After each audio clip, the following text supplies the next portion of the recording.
Hello friends, स्वागत है आपका हमारे इस यूट्यूब चैनल पे। दोस्तों, आज हम एक पैटर्न का प्रोग्रामिंग करेंगे। इस वीडियो में हम बताएंगे कैसे आपको पैटर्न का प्रोग्रामिंग के लिए लॉजिक लगाना है। तो चलिए सबसे पहले हम पैटर्न को लिख लेते हैं। किस टाइप के पैटर्न का प्रोग्रामिंग करेंगे उसको पहले हम लिख लेते हैं।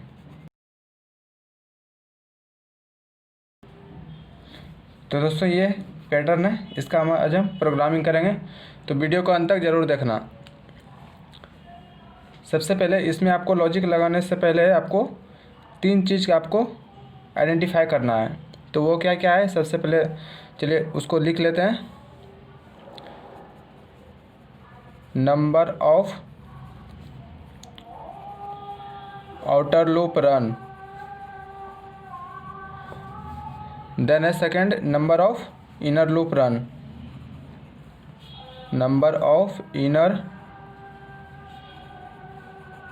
loop run, and last one is what to print।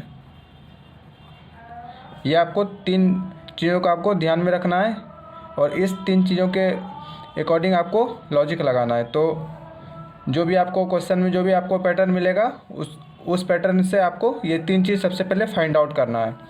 तो यहाँ पे हम लिखें number of outer loop run. तो जैसे ये नंबर ऑफ आउटर लूप की बात आए तो तुरंत आपको कॉलम को काउंट करना है। कॉलम क्या क्या है, इसमें कितना कॉलम यूज हुआ है, तो हम चलिए काउंट कर लेते हैं। सबसे फर्स्ट कॉलम है, second, third, fourth and fifth. तो टोटल नंबर ऑफ कॉलम कितना है, 5। और फिर जब इनर लूप की बात आए तो आपको रोज को काउंट करना है। तो रोज कितना है, 1 2 3 4 एंड 5। तो टोटल नंबर ऑफ रोज भी हमको 5 मिला। अब हम यहाँ पे नीचे सबसे लास्ट में देखेंगे व्हाट टू प्रिंट। हमको प्रिंट क्या करना है। तो दोस्तों, आपको ये जो पैटर्न जो दिख रहा है ये आपको इंटीजर फॉर्मेट में दिख रहा है। ये सब जो हमारा है ये इंटीजर है। तो हम यहाँ पे सिंपली इंटीजर लिख लेंगे। बस इसको आपको साइड में लिखना है, इसको आपको प्रोग्रामिंग में नहीं लिखना है। बस ये आपको लॉजिक लगाने के लिए है। अब यहाँ हम नीचे इसका प्रोग्रामिंग करेंगे। तो सबसे पहले हम क्या करते हैं, हेडर फाइल को इंक्लूड करते हैं। तो चलिए हेडर फाइल को इंक्लूड कर लेते हैं।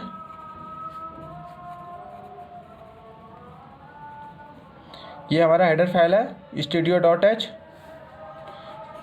और एक हेडर फाइल को इंक्लूड कर लीजिए।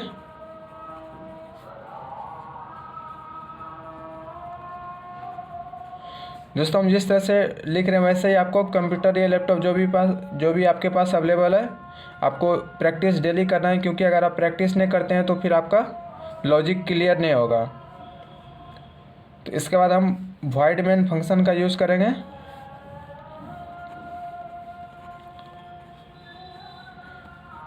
ये void main इसलिए है क्योंकि हमको रिटर्न टाइप में हमको रिटर्न टाइप जो मिल रहा है वो हमारा 0 है, इसलिए यहाँ पे हम void यूज़ किए हैं। void का मतलब होता है एम्प्टी। अब यहाँ से आपको ब्रैकेट ओपन करना है प्रोग्रामिंग के लिए। तो सबसे पहले हम इस प्रोग्रामिंग में जो भी हम इंटीजर यूज़ करेंगे, जो भी हम वेरिएबल यूज़ करेंगे उसको हम सबसे पहले लिख लेंगे। तो इंटीजर टाइप का हम वेरिएबल यूज़ करेंगे। तो यहाँ पे दिए इंटीजर i एंड j, ये हम दो वेरिएबल यूज़ करेंगे लूप चलाने के लिए। सबसे पहले हम इसको लिख लिए, इसके बाद हम स्क्रीन को क्लियर कर लेंगे। तो यहाँ पे क्लियर स्क्रीन, ये एक फंक्शन है CLR एंड SCR सब साथ में। ये स्क्रीन क्लियर करने के लिए एक फंक्शन लिख लिए हम। अब इसके बाद आपको लूप चलाना। तो लूप कैसे आपको चलाना है वो हम आपको बताएंगे। फॉर लूप यूज होगा i = 1, i <= 5 एंड i++। तो यहाँ पे देख रहे हैं i = हम 1 यूज़ किए हैं और i = 5, फिर i++। तो ये हम कैसे यूज़ कर लिए, तो इसको थोड़ा आप डीपली में समझिए।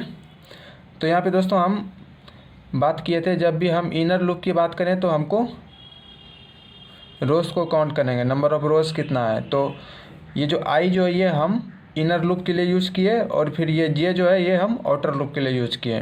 तो यहाँ पे हम देख रहे हैं आई का वैल्यू, यहाँ पे टोटल नंबर ऑफ़ आई का वैल्यू यहाँ पे कितना है, 5 है। तो हम आई का जो वैल्यू होगा वो 5 तक ही होगा, 5 के बराबर या फिर 5 से कम। ये हमारा एक्सप्रेशन है। और फिर यहाँ पे हम देख रहे हैं इस पैटर्न में ये जो नंबर ऑफ़ रोज़ जो है ये हम स्टार्ट हो रहा है कहाँ से, 1। यहाँ पे आपको 1 दिख रहा है, तो 1 से स्टार्ट हो रहा है और कहाँ तक ख़त्म हो रहा है, एंडिंग पॉइंट क्या है, 5 है। तो हम इसलिए यहाँ पे कंपेयर किए हैं i equal to 1 then i less than equal to 5। और ये जब तक आई का वैल्यू 5 के इक्वल नहीं हो जाता है तब तक ये आपका जो लूप है ये प्लस प्लस होते रहेगा, ये 1 प्लस आई में वैल्यू इनिशलाइज करते रहेगा। अब हम इसके बाद ब्रैकेट ओपन करेंगे फिर से, और अब हम जे के लिए यूज़ करेंगे लूप। फिर से हम फॉर लूप का यूज़ करेंगे।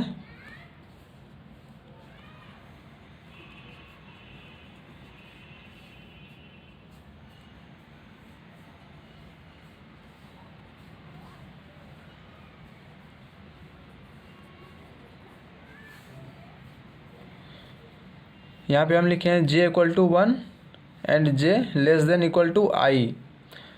तो यहाँ पे हम आई क्यों लिखें, क्योंकि यहाँ पे हम देख रहे हैं कि हमारा जो ये आई जो है ये सबसे पहले ये आई वाला जो लूप है फॉर लूप ये सबसे पहले रन होगा। फिर इसके बाद जो भी आई का वैल्यू फर्स्ट जो यहाँ पे लूप है उसमें जो भी आई का वैल्यू होगा उसको जे के साथ चेक करेगा ये लेस देन है या नहीं है, या फिर इक्वल टू है या नहीं है। और ये इसका वैल्यू जे का वैल्यू लेस आई के वैल्यू से इक्वल जब तक नहीं हो जाता तब तक इसका जो जे का जो वैल्यू है वो हमारा प्लस प्लस होते रहेगा, 1 प्लस जे में इनिशलाइज होते रहेगा। तो स्टार्टिंग कहाँ से हो रहा है, कॉलम 1 से स्टार्टिंग हो रहा है, और एंडिंग कहाँ तक हो रहा है, 5। तो हम रो में भी देखे थे हमारा जो स्टार्टिंग है वो 1 से हो रहा है और एंड पॉइंट कहाँ है, 5 है। और सेम एज कॉलम में भी ऐसे ही हो रहा है, तो इसलिए हम जे लेस देन इक्वल टू आई हम यहाँ पे यूज़ किए हैं। अब हम इसके बाद फिर से हम ब्रैकेट ओपन करेंगे, और फिर हम आउटर लूप और इनर लूप यूज़ कर लिए। अब हम लास्ट में क्या यूज़ करेंगे, व्हाट टू प्रिंट।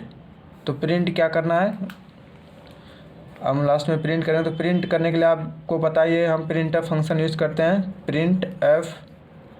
तो दोस्तों यहाँ पे हम यहाँ पे लिखे हैं इंटीजर, व्हाट टू प्रिंट, यहाँ पे हम इंटीजर लिखे हैं। तो आपको जो है यहाँ पे स्पेसिफायर का यूज़ करना है, फॉर्मेट स्पेसिफायर। तो इंटीजर के लिए %d फॉर्मेट स्पेसिफायर है, और फिर यहाँ पे आपको आई और ये पैरेंथेसिस को क्लोज कर देना है। तो यहाँ पे आप सोच रहे होंगे यहाँ पे हम आई क्यों यूज़ किए हैं, क्योंकि आप इस पैटर्न में देख रहे हैं ये जो रो है ये रो वेरी कर रहा है एक दूसरे से, ये रो हमारा वेरी कर रहा है, और कॉलम एज इट इज है। जैसे कॉलम 1 में 1 2 3 4 5 है, तो कॉलम 2 में भी आपका 2 3 4 5 है, कॉलम 3 में 3 4 5 है। मतलब इसका जो वैल्यू है वो सेम हर कॉलम में है। जैसे आप लास्ट में देख लीजिए रो नंबर 5 में, इसमें जितना भी कॉलम है सबका वैल्यू क्या है, सेम है। और हम देख रहे हैं रो 1 रो 2 रो 3 सबका इसमें वैल्यू क्या हो रहा है, इंक्रीज कर रहा है, वेरी कर रहा है, एक दूसरे से वेरी कर रहा है। तो इसलिए हम यहाँ पे %d के बाद हम यहाँ पे आई यूज किए हैं। जो भी आपको पैटर्न मिलेगा आपको इसमें चेक करना है कि कौन सा रो या फिर कॉलम वेरी कर रहा है। जो भी वेरी करेगा एक दूसरे से उसको आपको यहाँ पे इस प्लेस पे आपको लिखना है। फिर यहाँ पे ब्रैकेट ये जो ओपन जो किए थे हम इसको हम क्लोज कर लिए। फिर से हम न्यू लाइन के लिए हम फंक्शन प्रिंटफ फंक्शन यूज करेंगे तो आपको पता है ये बैकस्लैश और एन हम यूज करते हैं न्यू लाइन के लिए, और फिर ये हमारा ब्रैकेट क्लोज हुआ इस ब्रैकेट के लिए। अब लास्ट में हम get C H function use करेंगे, गेट सी एच, और ये मेन ब्रैकेट क्लोज हो गया। तो दोस्तों बस आपको इतना ही इस प्रोग्रामिंग में लॉजिक लगाना है। इस पैटर्न को लिखने के लिए, डिस्प्ले कराने के लिए आपको बस इतना ही लॉजिक लगाना है। अगर आप दोस्तों इस चैनल पे न्यू हैं तो प्लीज़ सब्सक्राइब कर लें और बेल आइकन को प्रेस कर दें ताकि वीडियो का नोटिफिकेशन आपको तुरंत मिल सके। Thank you for watching this video and never forget to subscribe.